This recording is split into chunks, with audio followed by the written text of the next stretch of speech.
How does the soldier of today become the soldier of tomorrow? You see technologies now progressing to the point where it makes sense to put an exoskeleton on the battlefied.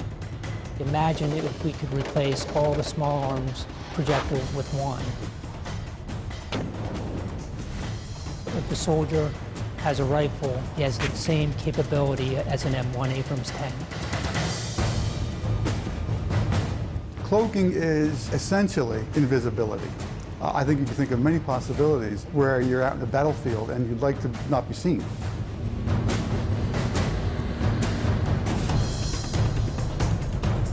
Making warfighters and their gear lighter, stronger, and safer with more firepower. Ensuring America's future soldier is a decisive weapon.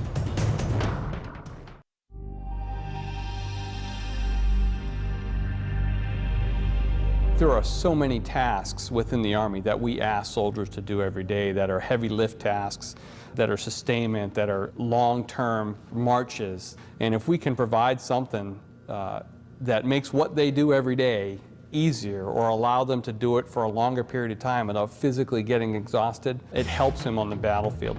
Whether it's advanced sensors, whether it's running faster, to be able to carry a heavier load for a longer distance, a device that knows you, that can learn you, and if it needed to, it knows how you walk, so maybe it takes you back. There's so much potential, I think, when you provide a frame like that or some type of device for personal augmentation. One of the issues we've been looking at to distribute the load effectively or to help the soldiers carry load is the idea of the wearable robots or the exoskeletons. We looked at the full body exoskeleton as well as just strictly a lower body, and where the lower body is just carrying the backpack load, and a full body has the ability to either do that or carry a manual load carriage in the arms. At this point, the engineering has demonstrated that it can work. So the next question is, as physiologists and biomechanists come together with engineers, the question is how well will it work? If soldiers are expected to carry 120 pounds and walk at 3 miles an hour in the field, we're certainly going to evaluate it to that degree in the lab. And one of the things that we've gotten smarter with over the years is that you can't just take a novel piece of equipment and expect someone to wear it. So as we get smarter in our research protocols, we've been building in more and more learning time, familiarization. It's an interesting feedback that we get. Some of the soldiers felt like they were more used to carrying the backpack by itself without the device because that's what they're used to, whereas other volunteers felt like they'd rather feel the effects of the device than rather have to feel the effects of the load on their shoulders. We've tested 2 prior versions, and each time we're seeing incremental improvements in how well it works. Our long-range research plan is to be able to address things in a very isolated environment here in the lab, and then to grow that research out and start getting into the field more. You have to enhance the soldier's strength to enable him or her to carry what they need to carry, giving him a better fit to the equipment that we have and actually designing and building equipment around his needs. The exoskeleton is an option that we have. It can provide considerable strength to carry things. One of the disadvantages is cost. And the question is the maintenance. The question is who would be wearing the exoskeleton and on what missions.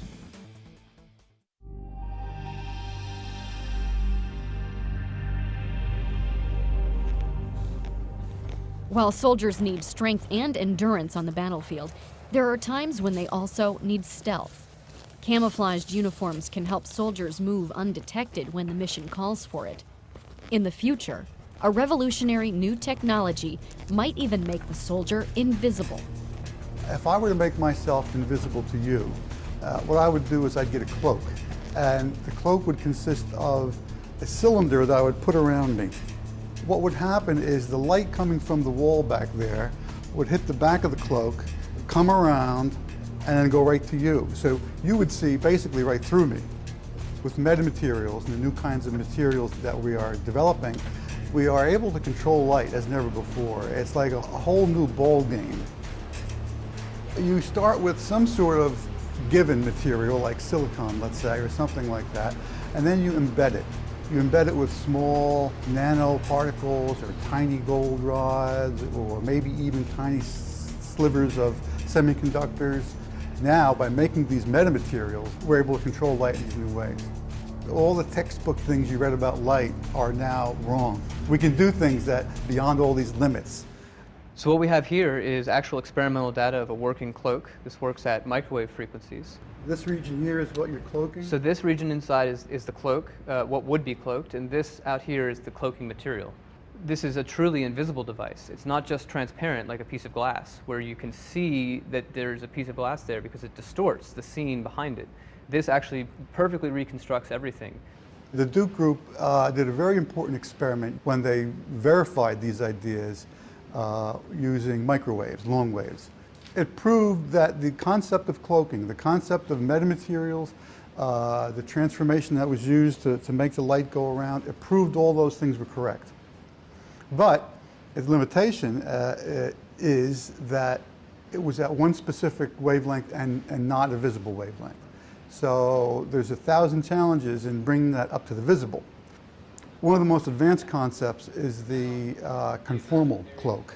And that's like a blanket. That's something that you could put around any object. Now the thing about a tank is it doesn't change shape too much. Turret moves and so forth, but there you know the shape, and then you could design a conformal cloak that fits right on the metal and render it invisible. Anything that fits around a person or an object, so a shirt, it could be the uniform, or it could be a blanket they put around themselves. I think the applications are widespread. It's just that we're not ready to build things like that yet. They're just years off. It's going to be a while before soldiers have cloaking devices, but that's the ultimate goal.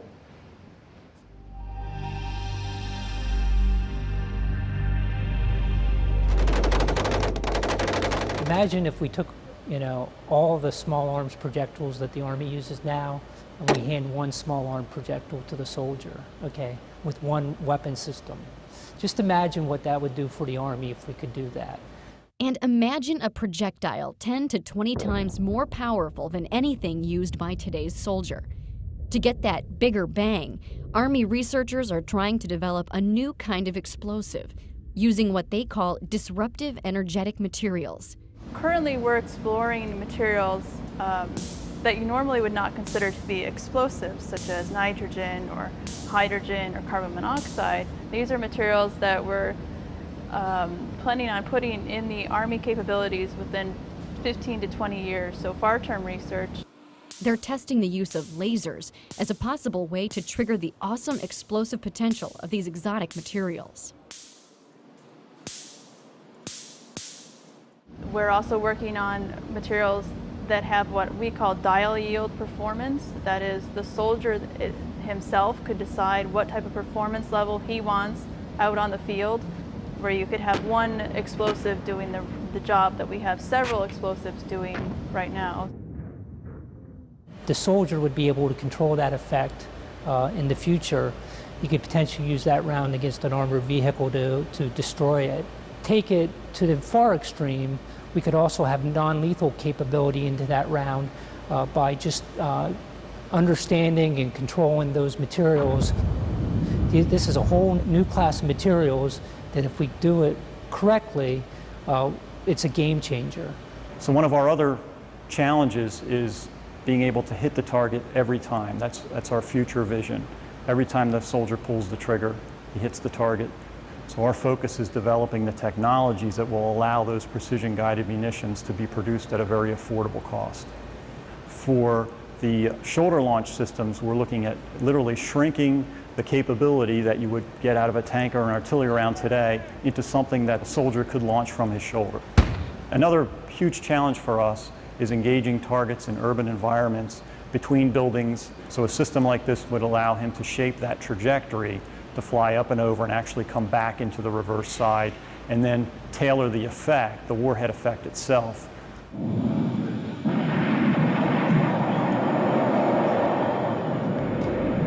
Full spectrum capability in the hands of the individual soldier, tank-like lethality.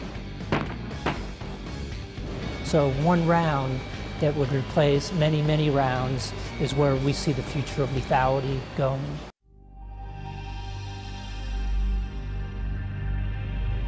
Soldiers of the future will also be more connected, sharing vital information with their unit and other sources, using powerful electronic tools to get the right data at the right time.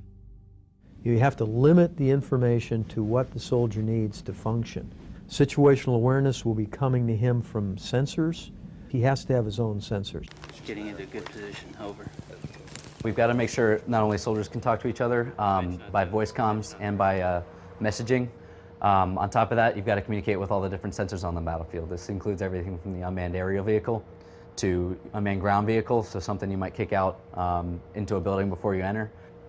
If you're carrying something like the any kind of ground soldier system, hopefully we can get that down to a smartphone. Like when you want soldiers A and B to go to place C, like, you know, just go up to them and grab them and shove them over there. Well, it's the team leader's technique, right? When a platoon leader wants somebody to go somewhere, you can drive what's called a chem light on the screen. That tells them instantly where to go. So when a platoon leader wants two squads to maneuver, you know, kind of around building X and the other one to come up to the front of building X. So with the screen, hopefully it'll just be able to say, you here, you there. You give him the information that he needs in terms of where he has to go, who is with him, how, you know, what you should look out for on this road, what's the experience. You would be able to sense infrared, sense invisible, have a receiver for your radar. You could put the optic, slide the optic off of your helmet, and the optic would tell you there is an unknown at 800 meters to your front, moving from left to right. So he could see the target, he could gain instant advantage in terms of situational awareness. He's got all the information he needs in a very compact form, either on his wrist, on an optic that comes across his face. Those are the kinds of things that would make his job much easier. For the most part, our target audience, it really is the individual soldier. That typically is, again, looking at developing the beginning stages of technology that is, for the most part, going to be used by the soldier on the ground. You can have applications that enable you to plan new routes in a more efficient manner. Ways in which you can display information coming from a forward operating base in a more efficient fashion. Or custom tailoring displays and custom tailoring technologies to the individual roles within a squad. So instead of everybody getting everything, then you have the right information in the hands of the right people at the right time. And all of that kind of builds together to make the soldier more efficient. As a result, we're looking at the brain and the body in the context of the mission. So we are really concerned with the soldier and their environment. And researchers are exploring the use of sensors to tap a soldier's brain power as a way to monitor and even improve their performance. These systems, by their nature, have to be located on the head, which means they have to be located under a helmet. When a soldier is subject to a blast or is subject to a ballistic event, a bullet that hits them in the head, well, those pieces of metal that would be inside of a helmet then become secondary projectiles. So any type of design that is dependent upon metallic sensors probably not going to be able to be deployed in helmet, in battlefield types of situations. So some of the things that we've been working on are foam-based sensors. So sensors that use conductive fabrics and conductive foams that can actually be part of the protective element of the system, and then they could actually be integrated with the foam padding of the helmet. It's critical for us to get the best sort of measurements that we can. So some of the sensor work that we're doing right now is really aimed at getting those measurement capabilities to a point where we can actually really use them in the real world as our soldiers are moving through urban operations, moving through cross-country terrain. And sometimes we can pull off signals from the brain that are that signify when when a person has, for example, identified a target and may not even be conscious that they have. The future soldier might even have the ability to control a computer device through a direct link to the brain, hands-free. One of the more straightforward applications that we can think of is how can we utilize brain signals to actually directly control our interactions with a computing system. The approach of brain-computer interaction technologies is to design systems that function naturally with the way in which soldiers' brains function, to effectively perceive and process information. when you actually do these types of brain-computer interaction interfaces, trying to take away the burden of manual interaction with the computer system, well, it's actually quite effortful. So some of the things that we can do in the laboratory, obviously, they take some time. Army researchers are also focusing on new ways to keep the future soldiers' high-tech gear powered up and ready. You think about the soldier, people are thinking about the soldier, what power requirements he has. You think about there's computing, there's communications, there's displays, and I think all those arenas there's potential for reduced energy demand. We're trying to get to a 5-volt battery. That would potentially extend the capability of the battery by roughly 30%. Translate to soldier, roughly 1/3 less batteries he'd have to carry, or 3 times mission duration for the same battery. A lot of our stuff right now on a sort of standard soldier gets powered by its own battery, but not all of it, not like all of the communications, for example. How do we go ahead and try to integrate all of those power sources, maybe into one common power source, or do some kind of breakout of some powered by each individual battery and some powered by a central power source? And what are the problems if we think even bigger than that and say, how do we power a mission? And how do we get a small combat unit or a tactical small unit? How do you distribute power among that squad? And how do you distribute parts of a power generator or something among that squad? You're losing some individual capability. The Army is putting together a doctrine called operational energy. And part of the doctrine says, hey, I want to be able to use energy more efficiently, reduce reliance on fuel and recharging and battery resupply. So I want to be able to produce and use energy locally wherever possible. So, this is where some of the alternatives come in. And then we're looking at some alternatives besides batteries. We're working here on fuel cells and some fuel cells that may be able to use a variety of different fuels. Even more sort of further out there might be developing wireless technology so that within a radius of whatever number of miles we need, everything in that radius will be powered without you having to do anything or carry anything.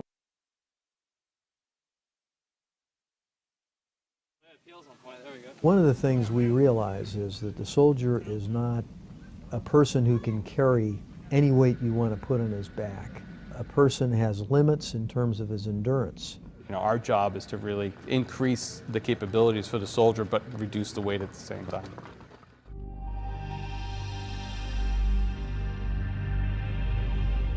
From the science and technology point of view, it's a total ground-up development effort at headgear design. Lighter, stronger, more integrated. We want a streamlined solution that commanders can up-armor or de-armor their soldiers depending on the mission. Lightweight materials that are not going to induce near or short-term injuries to the neck and back. Lighter materials for improved mission performance, and just the overall streamlined system. We're looking at the balance and the center of gravity of the helmet from the biomechanical point of view, and then to go along with that, we're taking a look at the weight of the helmet, obviously, to reduce soldiers' load. We're investigating some new heads-up display technologies, more particularly see-through heads-up display. You have that micro display, it's a solid piece of equipment, and it reduces your field of view. So we're looking at technologies that will help open up that field of view and give the soldier more peripheral vision. Soldiers are experiencing a lot of wounds to the face due to secondary blast odor effects, whether it be glass, rocks. The different communities are looking for some sort of lower face protection that they can add on if they want to.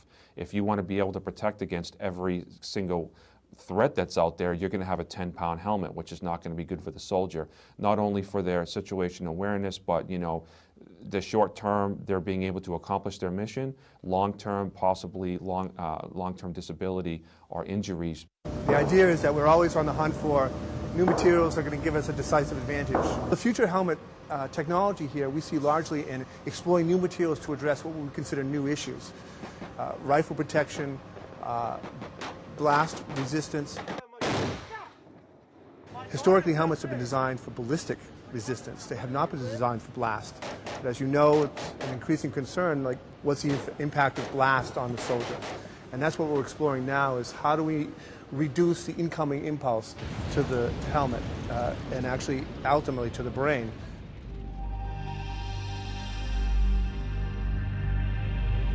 What we find is the enemy picks the areas where we're most weak. And one of the areas that we're weak is the protection of an individual soldier. We have armor that we put on our soldiers right now that are rigid and stiff, not very comfortable for them to wear. We'd rather have all flexible, conformable armor. There's always a desire to engineer conformal, flexible, comfortable armor. And any additional tools we can come up with to help in that pursuit is going to be beneficial. A shear thickening fluid means you have very small particles dispersed in a liquid. So these are very small, very hard, smooth, spherical particles.